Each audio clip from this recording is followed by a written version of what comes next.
നല്ല ഒരു ഉറക്കത്തിൽ നിന്ന് ചാടി എഴുന്നേക്കുന്നത് ഇഷ്ടമുള്ള ആരെങ്കിലും ഉണ്ടോ? ആരുമില്ല കേട്ടോ. എല്ലാവർക്കും ആ ഉറക്കം സുഖമായിട്ട് തന്നെ പൂർത്തിയാക്കാനാണ് ഇഷ്ടം. അപ്പോൾ നിങ്ങളൊന്ന് ആലോചിച്ച് നോക്കൂ, നമ്മുടെ പിള്ളേർ എത്ര വർഷം സ്കൂളിൽ പോകണം? ഒരു 3 വയസ്സിൽ അവരെ സ്കൂളിൽ വിട്ട് തുടങ്ങിക്കഴിഞ്ഞാൽ അവർ 17 വയസ്സിൽ +2 ആകുന്നതിന് വരെ അവർ പോകേണ്ട ഒരു സ്ഥലമാണല്ലേ സ്കൂള്. എന്തോ ഒരു വലിയ ഒരു മൈൽ സ്റ്റോണാണ്.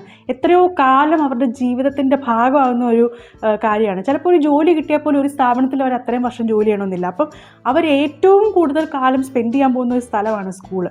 അവിടേക്ക് നമ്മൾ പറഞ്ഞു വിടുമ്പോൾ, അവിടേക്ക് നമ്മൾ പോയി തുടങ്ങുമ്പോൾ അവരോട് അതിനെപ്പറ്റി സംസാരിക്കുമ്പോൾ എപ്പോഴും പോസിറ്റീവായിട്ട് പറയുവാണെങ്കിൽ ഒരു പോസിറ്റീവ് അസോസിയേഷൻ അവർ സ്കൂളുമായിട്ട് കൊടുക്കും. അതുകൊണ്ട് ഞാൻ പൊതുവെ എന്തൊക്കെയാണ് ചെയ്യാറുണ്ടറിയോ, ഇപ്പം തീരെ കുഞ്ഞിലെ അവർക്ക് യൂണിഫോം ഇല്ല, കളർ ഡ്രസ്സായിരുന്നു. അപ്പോൾ ഞാൻ എന്ത് ചെയ്യുന്നു, അവരുടെ ക്ലോത്ത് ക്യാഡി ഉണ്ട്, അതായത് അവരുടെ നല്ല ഡ്രസ്സ് ഇട്ടുകൊണ്ട് വെക്കുന്ന ഒരു ബോക്സ് പോലത്തെ ഒരു ക്യാഡി ഉണ്ട്. ആ ക്യാഡി ഞാൻ കട്ടിലെ കൊണ്ട് വെച്ച് ചോദിക്കും, ഏതുടുപ്പിട്ടാണ് ഇന്ന് സ്കൂളിൽ പോകുന്നതെന്ന് ചോദിക്കും. അപ്പം ഇത് ചൂസ് ചെയ്യാനുള്ള എക്സൈറ്റ്മെൻറ്റിൽ അവർ എഴുന്നേറ്റ് വരും.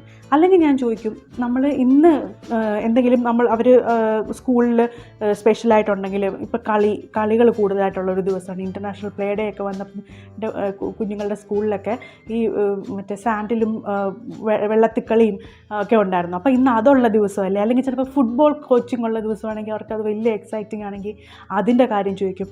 നമ്മൾ ഇന്നലെ ആ ബുക്ക് എടുത്ത് വെച്ചായിരുന്നോ ബാഗിനകത്ത്, നമ്മൾ കളർ പെൻസിൽ ബാഗിൽ എടുത്ത് വെച്ചായിരുന്നോ, ഇങ്ങനത്തെ ഞാൻ ഇതുമായിട്ടൊന്നും ബന്ധമില്ലാത്ത കുഞ്ഞുങ്ങൾക്ക് വളരെ എക്സൈറ്റിംഗ് ആയിട്ടുള്ള, ചിലപ്പോൾ ഞാൻ പറയുന്നത് അന്ന് കളിക്കുടുക്കയോ മാജിക് പോട്ടോ വരുന്ന ദിവസമായിരിക്കും. അയ്യോ ഡോറ് തുറന്നാൽ അതിന് വാതിക്കെ കിടപ്പുണ്ടാവും കളിക്കുടുക്കയോ മാജിക് പോട്ടോ, നമുക്ക് എടുക്കണ്ടേ, നമുക്ക് പോയി എടുത്തിട്ട് വന്നാലോ, ഇങ്ങനത്തെ കാര്യങ്ങളൊക്കെ ചോദിച്ചാണ് ഞാൻ ഉണർത്താറ്. എല്ലാ ദിവസവും നമുക്ക് ഇത്രയും എക്സൈറ്റിംഗ് ആയിട്ടുള്ള എന്തെങ്കിലും കിട്ടിയെന്ന് വരില്ല. ചില ദിവസം ഞാൻ പറയാം, അമ്മയുടെ ദേഹത്ത് എന്തെങ്കിലും ഒരു കുഞ്ഞു മുറിവുണ്ടെന്നോ അതിൽ മരുന്ന് തേച്ച് തരണമെന്നോ അങ്ങനെ എന്തെങ്കിലുമൊക്കെ.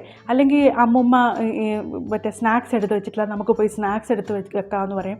അങ്ങനെ എന്തെങ്കിലുമൊക്കെ അവർക്ക് എഴുന്നേറ്റ് വന്ന് ചെയ്യാൻ ഇൻട്രസ്റ്റ് ഉള്ള കാര്യങ്ങൾ പറഞ്ഞ് അവരെ ഉണർത്തും.